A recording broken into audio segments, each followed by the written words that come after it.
আপনাদের সবাইকে স্বাগতম। আজ আমরা শুরু করতে চলেছি প্রখ্যাত লেখক সুনীল গঙ্গোপাধ্যায় রচিত জনপ্রিয় কাকাবাবু সিরিজের একটি অসাধারণ উপন্যাস কলকাতার জঙ্গল। এই উপন্যাসের রহস্য, অ্যাডভেঞ্চার আর বুদ্ধির অসাধারণ মিশেল মিলবে। কাকাবাবু মানেই সাহস, জ্ঞান আর নিঃসংশয় সিদ্ধান্ত। আর সঙ্গে আছে প্রিয় সঙ্গী সন্তু, যার সাহস আর কৌতূহল গল্পকে এগিয়ে নিয়ে যায়। কলকাতার জঙ্গল নামটি শুনে হয়তো একটু বিস্ময় জাগে। কলকাতার মতো শহরে আবার জঙ্গল কেমন করে? সেই রহস্যই ধীরে ধীরে উন্মোচন হবে এই উপন্যাসে। তো চলুন গল্পে ডুব দেওয়া যাক। শুরু হচ্ছে কলকাতার জঙ্গল। কাকাবাবু, তোমাকে একটা মেয়ে ডাকছে। কাকাবাবু দোতলায় নিজের ঘরে বসে ম্যাগনিফাইং গ্লাস দিয়ে কি একটা খুব পুরনো ম্যাপ দেখছিলেন মন দিয়ে। ম্যাপ দেখা কাকাবাবুর শখ। সময় পেলেই ম্যাপ নিয়ে বসেন। ম্যাপের আঁকাবাঁকা রেখার দিকে ঘণ্টার পর ঘণ্টা তাকিয়ে থেকে উনি কী যে রস পান কে জানে। কয়েকদিন আগে সন্তুর ছোট মামা লন্ডন থেকে 200-300 বছরের পুরনো কতগুলো ম্যাপ এনে কাকাবাবুকে দিয়েছেন। সন্তুর কথা শুনে তিনি মুখ তুলে তাকালেন। দরজার কাছে দাঁড়িয়ে আছে সন্তু, খাকি হাফ প্যান্ট আর গেঞ্জি পরা, হাতে একটা ব্যাডমিন্টনের র্যাকেট। এই সময় সে খেলতে যায়। তার গলার আওয়াজে একটু বিরক্ত বিরক্ত ভাব। কাকাবাবু জিজ্ঞেস করলেন, আমাকে একটা মেয়ে ডাকছে? কে, কোথা থেকে এসেছে? সন্তু ভুরু কুচকে বলল, একটা বাচ্চা মেয়ে, আগে কোনোদিন দেখিনি। কাকাবাবু এবারে হেসে বললেন, একটা বাচ্চা মেয়ে আমাকে খুঁজবে কেন? কে পাঠিয়েছে, কি দরকার এসব জিজ্ঞেস করিসনি? জিজ্ঞেস করলুম তো। আমাকে কিছু বলবে না, তোমাকেই নাকি ওর দরকার। বলে দেব যে দেখা হবে না? তুই মেয়েটিকে একটু স্টাডি করিসনি? কেন এসেছে বুঝতে পারলি না? আমার কথার কোনো উত্তরই দিতে চায় না, কিরকম যেন রাগি রাগি চোখ। ঠিক আছে, ওপরে নিয়ে আয় আমার কাছে। সন্তু মেয়েটিকে ডেকে নিয়ে এলো। কাকাবাবুর ঘরের কাছে তাকে পৌঁছে দিয়ে সে চলে গেল খেলতে। সন্তু যাকে বাচ্চা মেয়ে বলেছে সে আসলে প্রায় সন্তুরই বয়সী। হাঁটু পর্যন্ত ঝোলা একটা গাঢ় নীল রঙের স্কার্ট পরা। গায়ের রং খুব ফর্সাও নয়, কালোও নয়। চোখে আরশোলা রঙের ফ্রেমের চশমা, মাথার চুল খোলা। দরজার কাছে দাঁড়িয়ে সে কাকাবাবুর দিকে বড় বড় চোখে তাকিয়ে রইল। কাকাবাবু বললেন, কে? এসো, ভেতরে এসো। মেয়েটি সেখানেই দাঁড়িয়ে থেকে বলল, আপনিই কাকাবাবু? হ্যাঁ, আমি সন্তুর কাকাবাবু। তুমি কোথা থেকে এসেছ? আপনি গত বছর ইজিপ্টে গিয়েছিলেন, পিরামিডের মধ্যে ঢুকেছিলেন। হ্যাঁ। ছবিতে আপনাকে অন্যরকমভাবে আঁকে। আপনার গোপ ছিল না ছবিতে, এখন তো দেখছি আপনার মোটা গোপ। তখন বোধহয় গোপ কামিয়ে ফেলেছিলাম। আপনি এরপর কোথায় যাচ্ছেন?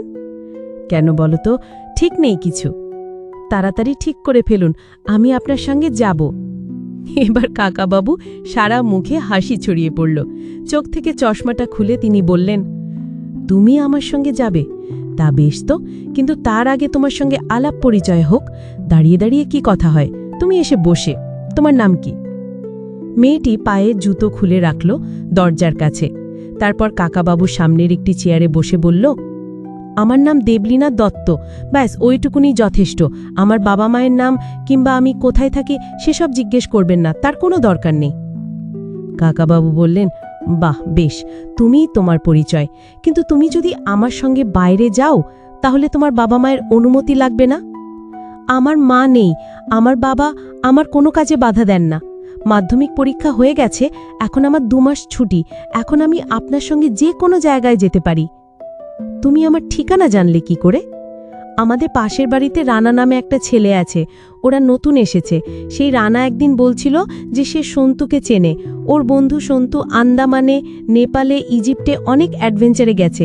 ওর কাছ থেকে আমি সন্তুর ঠিকানাটা জেনে নিলুম, তারপর বাসে চড়ে চলে এলুম। তুমি বাসে করে এসেছো, তার মানে বেশ দূরে থাকে। তা তুমি যে আমার সঙ্গে অ্যাডভেঞ্চারে যাবে তাতে অনেক বিপদ হতে পারে জানো তো। যখন তখন আমরা মরেও যেতে পারি। আমি বিপদ টিপদ গ্রাহ্য করি না। তুমি কারাটে জানো? কারাটে? না। সাঁতার জানো? একটু একটু, খুব ভালো জানি না। ঘোড়া চালাতে জানো? একবার দার্জিলিংয়ে গিয়ে ঘোড়ায় চেপেছিলাম। 1 ঘন্টা না আধা ঘন্টা? আধা ঘন্টা। তোমার মাউন্টেনিয়ারিংয়ের ট্রেনিং আছে? না। কাকাবাবু ভুরু নাচে কৌতুকের সুরে বললেন, তাহলে তুমি আমার সঙ্গে কি করে যাবে? সাঁতার ভালো জানো না, আর ঘোড়ায় চেপেছ মাত্র আধা ঘন্টা। মনে করো ডাকাত দল তাড়া করল, ঘোড়ায় চেপে পারাতে হবে, কিংবা নদী দিয়ে যেতে যেতে নৌকোডুবি হয়ে গেল, কিংবা পাহাড়ের খাদে পড়ে গেলে। সন্তুকে যে আপনি সঙ্গে নিয়ে যান তার এইসব ট্রেনিং আছে? দেখে তো মনে হয় ক্যাবলা। ট্রেনিং ছিল না, কিন্তু সন্তু এখন সবই শিখে নিয়েছে। ওকে দেখলে শান্ত শিষ্ট মনে হয়, সেটাই ওর সুবিধে। ডাকাতরা বুঝতে পারে না যে ও একই 2-3 জনকে ঘায়েল করে দিতে পারে। আপনি আমাকে সঙ্গে নেবেন না? এখন কি করে নি বলো? আগে তোমাকে তৈরি হতে হবে। কাল থেকেই ভালো করে সাঁতার শিখতে শুরু করে দাও, আর ময়দানে ঘোড়া চড়া শেখার ব্যবস্থা আছে। ঠিক আছে, আমি আর কিছু শুনতে চাই না। শোনো, দাঁড়াও। অন্তু, রাগ করছো কেন? দেবলীনা পারল, আপনার কাছে আমি আর কোনোদিন আসব না, আপনার বইও পড়ব না। আপনারা মেয়েদের কোনো চান্স দিতে চান না। আপনারা ভাবেন যে ছেলেরাই বুঝি সব পারে। ছেলেদের থেকে মেয়েদের বুদ্ধি অনেক বেশি, তা জানেন? একটু দাঁড়াও, আসল কথাটা শুনে যাও। সেটাই তো তোমাকে বলা হয়নি। এতক্ষণ তো তোমার সঙ্গে ঠাট্টা করছিলাম। ঘুরে দাঁড়িয়ে দেবলীনা জিজ্ঞেস করল, কি? তোমাকে সঙ্গে নিয়ে যাওয়ার কোনো প্রশ্নই উঠছে না, কারণ আমি তো কোথাও যাচ্ছি না। কেন? কোনো ব্যাপারে কেউ আমায় সাহায্য চাইলে তবেই তো আমি যাই, কেউ আমায় ডাকছে না। বাজে কথা। সেই যে সুন্দরবনে আপনি একটা খালি জাহাজের রহস্য জানতে গিয়েছিলেন, তখন কি আপনাকে কেউ ডেকেছিল? এখন তো সেরকম কোনো রহস্য নেই। বুঝেছি, সব বুঝেছি। আপনি আমাকে নিয়ে যাবেন না, আমিও চাই না আপনার সঙ্গে যেতে। আর দাঁড়ালো না। মেয়েটি দুপা দুপা করে সিঁড়ি দিয়ে নেমে চলে গেল। ক্রাচ তুলে নিয়ে কাকাবাবু উঠে আসতে আসতে তাকে আর দেখা গেল না। তার জুতো জোড়া পড়ে আছে। এতই রেগে গেছে যে জুতোও পরতে ভুলে গেল। কাকাবাবু ভুরু কুঁচকে ভাবলেন, ওইটুকু মেয়ের এত রাগ। তারপর তিনি আবার তার ম্যাপ দেখার কাজে ফিরে গেলেন। মেয়েটিকে পৌঁছে দিয়েই চলে গেলি। তারপর কি হলো জানিস? সন্তু বলল, একটু পরেই তো চলে গেল। দেখলুম আমাদের ক্লাবের পাশ দিয়ে দৌড়েতে দৌড়েতে যাচ্ছে। আর কিছু দেখিসনি? না তো। মেয়েটির গিয়ে খালি পা ছিল, তা তোর লক্ষ্য করা উচিত ছিল। এই দেখ, ওর জুতো ফেলে গেছে। জুতোটা প্রায় নতুন, স্ট্র্যাপ লাগানো স্যান্ডেল, দাম খুব কম নয়। এখন এই জুতো কি হবে? কাকাবাবু বললেন, একপাশে সরিয়ে রেখে দে, মেয়েটি নিশ্চয়ই পরে নিতে আসবে। নিজেই তিনি জুতো জোড়া তুলে নিয়ে নিজের জুতোর র্যাকে রেখে দিলেন। কিন্তু মেয়েটি আর জুতো নিতে ফিরে এলো না। এর প্রায় 5-6 দিন বাদে টিভি দেখতে দেখতে সন্তু চমকে উঠল। খবর শুরু হবার আগে নিরুদ্দিষ্টদের ছবি দেখায়। সন্তু খালার খবর শুনতে বলে টিভির সামনে বসেছিল, হাতে তার একটি বই। হঠাৎ একবার চোখ তুলেই সে দেখতে পেল একটা মেয়ের ছবি। এই মেয়েটি কয়েকদিন আগে কাকাবাবুর কাছে এসেছিল না? ঠিক সেরকম দেখতে। ঘোষণায় বলা হলো, দেবলীনা দত্ত নামের এই মেয়েটিকে গত 5 দিন ধরে খুঁজে পাওয়া যাচ্ছে না। তার গায়ের রং উজ্জ্বল শ্যামবর্ণ, চোখে চশমা, মাতৃভাষা বাংলা। কেউ যদি সন্ধান। সন্তু কাকাবাবুর ঘরে ছুটে এসে বলল, কাকাবাবু, সেদিন যে মেয়েটি এসেছিল, জুতো ফেলে গেছে, সে তার নাম বলেছিল? কাকাবাবু মুখ তুলে বললেন, কেন রে? হ্যাঁ বলেছিল, বেশ মিষ্টি নামটা, কিন্তু মনে পড়ছে না তো। দেবলীনা দত্ত কি? হ্যাঁ হ্যাঁ, ঠিক বলেছ। কেন, কি হয়েছে? সেই মেয়েটা হারিয়ে গেছে, টিভিতে এইমাত্র বলল। কাকাবাবু সন্তুর কাছ থেকে সবটা ভালো করে শুনলেন। তার মনটা খারাপ হয়ে গেল। সেদিন মেয়েটির সঙ্গে আরও ভালো করে কথা বলা উচিত ছিল। কিন্তু মেয়েটি যে হঠাৎ এমন রেগে যাবে তা তিনি কি করে বুঝবেন? ওই বয়সের মেয়েরা সাধারণত লাজুক হয়। তিনি এমন কিচ্ছু খারাপ কথা বলেননি যে জুতো টুতো ফেলে দৌড়ে চলে যেতে হবে। মেয়েটি কি এখান থেকেই চলে গিয়ে আর বাড়ি ফেরেনি? কিংবা কেউ তাকে ধরে নিয়ে গেল? কাকাবাবু জিজ্ঞেস করলেন, মেয়েটির ঠিকানা কি? সন্তু বলল, জানি না তো। টেলিভিশনের ঠিকানা বলেনি? সন্তু মুখ নিচু করল। টিভির পর্দায় ঠিকানাটা ফুটে ওঠার আগেই সন্তু উঠে এসেছে। কাকাবাবু একটু বিরক্ত হলেন। আধখ্যাচড়াভাবে কোনো কাজই তার পছন্দ হয় না। তিনি বললেন, দাঁড়া, মেয়েটি আর একটা নাম বলেছিল, কি জানো? হ্যাঁ হ্যাঁ, রানা। সে নাকি তোর বন্ধু। ওই নামে তোর কোনো বন্ধু আছে? সন্তু একটু চিন্তা করে বলল, হ্যাঁ, রানা বলে একটি ছেলে আমাদের সঙ্গে পড়তো স্কুলে, কিন্তু সে তো ক্লাস 9-এ ট্রান্সফার নিয়ে চলে গিয়েছিল। তারপর সে এখন কোথায় থাকে তা তো জানি না। কাকাবাবু আপন মনে বললেন, মেয়েটা হারিয়ে গেল, আমাদের বাড়িতে একা একা এসেছিল, আমাদের একটা দায়িত্ব আছে। সন্তু বলল, এক কাজ করব, রুকুকে ওর জুতোর গন্ধ শুঁকালে রুকুকুর নিশ্চয়ই ওর বাড়ি খুঁজে বার করতে পারবে। কাকাবাবু বললেন, তার চেয়ে অনেক সহজ উপায় আছে। কাকাবাবু চলে গেলেন টেলিফোনের কাছে। সন্তু শীষ দিয়ে ওর কুকুরটাকে ডাকতে রকুকু ছুটে এলো লেজ নাড়তে নাড়তে। রকুকু একটা সাদা রঙের স্পিচ। সন্তু তার নাকের কাছে দেবলিনার এক পাটি জুতো চেপে ধরে বলল, এই গন্ধ শুকে চল তো। রকুকু কিছুই করল না, বিরক্তভাবে মাথাটা সরিয়ে নিয়ে দুটো হাঁচি দিল। কাকাবাবু টেবিলের কাছ থেকে বললেন, ওর জন্য ট্রেনিং দিতে হয়, যে কোনো কুকুরই ওরকমভাবে ঠিকানা খুঁজতে পারে না। তিনি বেশ কয়েকবার টেলিফোনের ডায়াল ঘুরিয়ে তারপর একবার সাড়া পেয়ে জিজ্ঞেস করলেন, টিভি সেন্টার, অরবিন্দ বসু আছেন? নেই, ছুটিতে। শুনুন, একটু আগে নিরুদ্দেশ সম্পর্কে ঘোষণায় আপনারা দেবলীনা দত্ত নামে একটি মেয়ের কথা বললেন। ওপাশ থেকে কাকাবাবুর কথার মাঝখানে বাধা দিয়ে একজন বললেন, ওসব খবর এখান থেকে জানানো যাবে না, নিউজ ডিপার্টমেন্টে খোঁজ করুন। কাকাবাবু বললেন, দাঁড়ান দাঁড়ান, লাইন ছাড়বেন না, টেলিফোনের কানেকশন পাওয়া খুব শক্ত, ব্যাপারটা খুব জরুরি। একটি মেয়ে হারিয়ে গেছে, বেশি দেরি হলে তার খুব ক্ষতি হয়ে যেতে পারে। মেয়েটির বাড়ির ঠিকানাটা জানা আমার খুবই দরকার। আপনার গলার আওয়াজ শুনে মনে হচ্ছে আপনি ভালো লোক, আপনি একটু কষ্ট করে ঠিকানাটা জেনে এসে আমাকে বলুন। একটু ধরুন, কি নাম বললেন? দেবলীনা দত্ত। একটু বাদেই লোপাশ থেকে আবার শোনা গেল, লিখে নিন, 45/1 F Prince Anwar Shah road, বাবার নাম শৈবল দত্ত। আপনাকে অসংখ্য ধন্যবাদ, আপনি সত্যিই ভালো লোক। ফোনটা নামিয়ে রেখে কাকাবাবু বললেন, দেখলে সামান্য একটু প্রশংসায় কিরকম কাজ হয়ে যায়। সন্তু বলল, মেয়েটা অত দূর থেকে এসেছিল? কাকাবাবু বললেন, তাই তো দেখা যাচ্ছে। মেয়েটির বাবার সঙ্গে এক্ষুনি একবার দেখা করা দরকার। কাকাবাবু, আমি সঙ্গে যাব? একটু চিন্তা করে কাকাবাবু বললেন, হ্যাঁ, তুই গেলে ভালো হয়। তাহলে আর দেরি করে লাভ কি, মেয়েটির জুতো জোড়া একটা প্যাকেটে ভরে নে। রাস্তায় বেরিয়ে খানিকটা চেষ্টার পর একটা ট্যাক্সি পাওয়া গেল। এই মাত্র প্রায় গোটা শহর জুড়ে লোডশেডিং হয়ে গেল, তার ওপর আবার টিপি টিপি বৃষ্টি পড়ছে। রাস্তায় কিছুই দেখা যায় না, মনে হয় যেন ট্যাক্সিটা যাচ্ছে গভীর এক জঙ্গলের মধ্যে দিয়ে। প্রিন্স আনোয়ার শাহ রোডে বাড়ির নম্বর খুঁজে পেতে বেশ খানিকটা সময় লাগল। বড় রাস্তা থেকে একটু ভেতরে ঢুকে একটা দোতলা বাড়ি, ওপরের একটি ঘরে নিয়ন আলো জ্বলছে, খুব সম্ভবত ব্যাটারির আলো। কলিং বেল বাজবে না, তাই কাকাবাবু তার একটা ক্রাচ দিয়ে দরজায় খটখট শব্দ করলেন। ভেতর থেকে একজন কেউ বলল, কে? কাকাবাবু বললেন, শৈবল দত্ত বাড়ি আছেন? খালি গায়ে একজন লোক দরজা খুলল, তার হাতে টর্চ। সে বলল, আপনারা কোথা থেকে আসছেন? বাবু তো এই সময় কারুর সঙ্গে দেখা করেন না। কাকাবাবু বললেন, বাবুকে বলো আমরা তার মেয়ের ব্যাপারে কথা বলতে এসেছি। লোকটি বলল, খুকুমণি, তার দেখা পেয়েছেন? কোথায় সে? তোমার বাবুকে ডাকো, তাকেই সব কথা বলবো। লোকটি ওদের ভেতরে আসতে বলল না, দরজার কাছে দাঁড় করিয়ে রেখে চলে গেল। একটু পরে সিঁড়ি দিয়ে টটির ফটফট শব্দ করে নেমে এলেন শৈবল দত্ত, তারও হাতে একটি টর্চ। একটু দূরে দাঁড়িয়ে তিনি গম্ভীর গলায় বললেন, কি চাই আপনাদের? আমার মেয়ের সম্পর্কে কি বলছেন?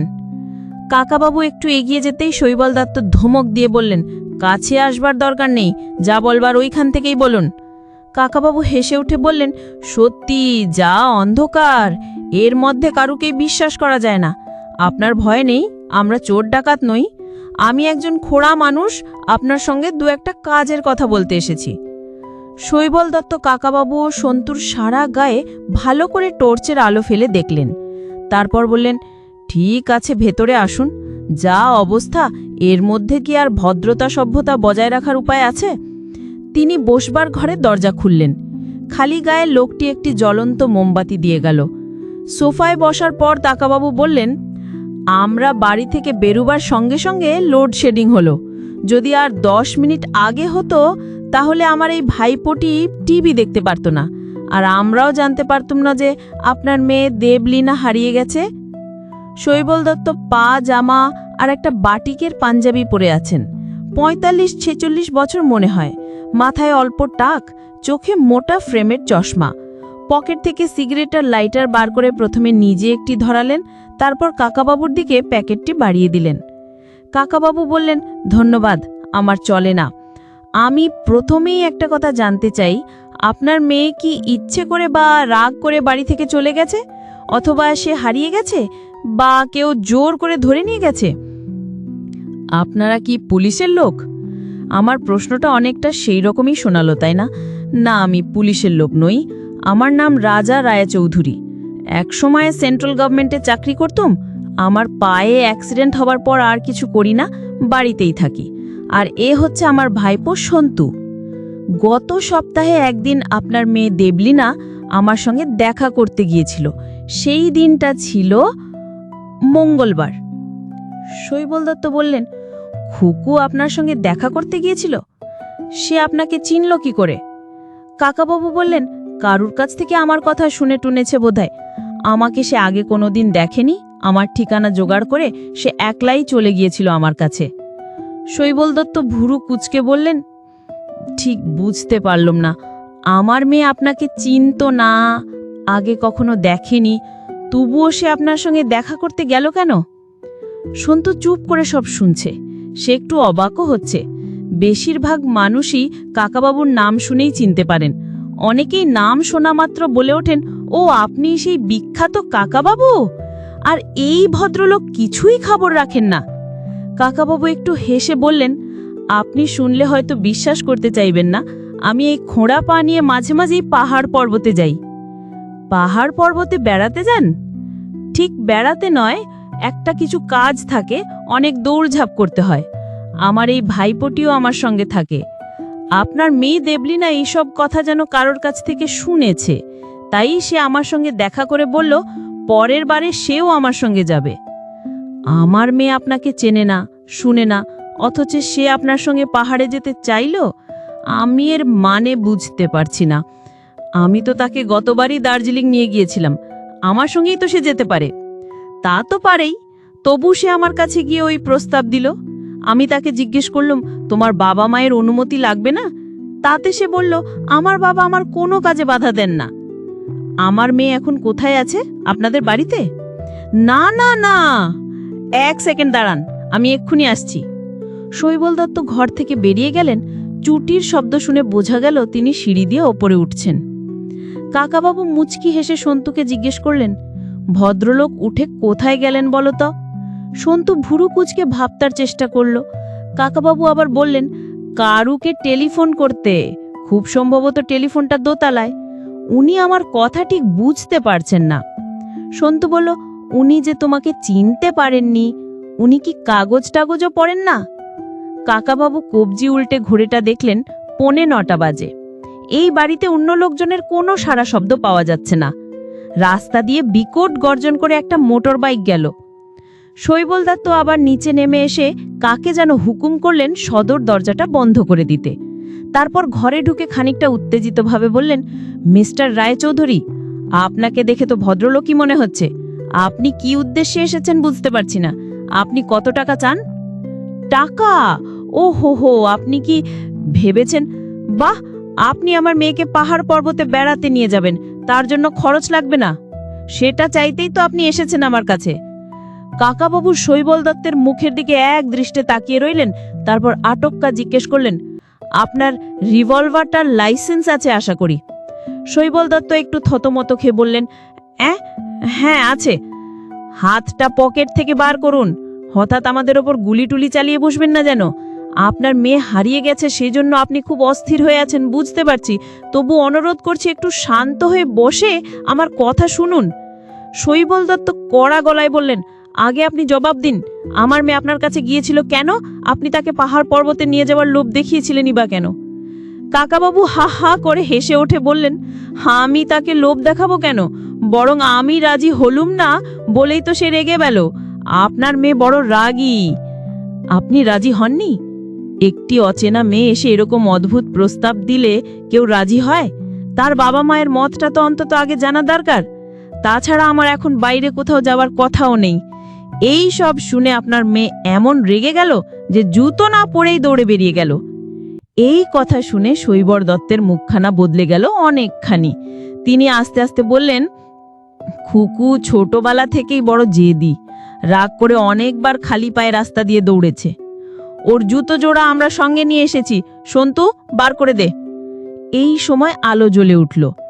শৈবল দত্ত ফুঁ দিয়ে মোমবাতি নিভিয়ে জুতো জোড়া হাতে নিয়ে বললেন, হ্যাঁ, খুকুরি জুতো, গত মাসে আমি বোম্বে থেকে এনেছি।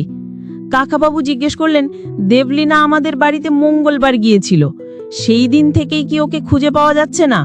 শৈবল দত্ত বললেন, মঙ্গলবার না, দাঁড়ান, আমি হায়দ্রাবাদ থেকে ফিরলুম কবে?